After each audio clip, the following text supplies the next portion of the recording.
Welcome to Burlap Teachers. Enjoy the video. You start by confirming your Apple ID is signed in.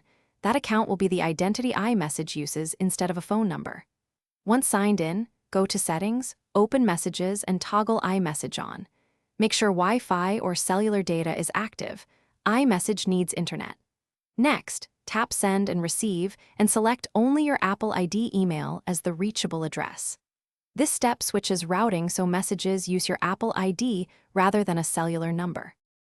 Now link your other devices. Sign the same Apple ID into your Mac, iPad, or iPod Touch.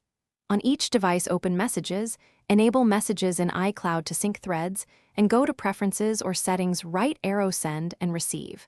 Make sure your Apple ID email is checked and the phone number is unchecked if present.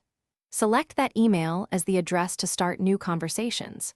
This ensures all devices send and receive via the Apple ID. Keeping continuity, finish by testing. Send an iMessage to a friend using their Apple ID email and confirm blue bubbles. If messages send as green SMS, verify the recipient is on iMessage and you selected your email as sender. If activation fails, sign out of iMessage and sign back in, or reset network settings.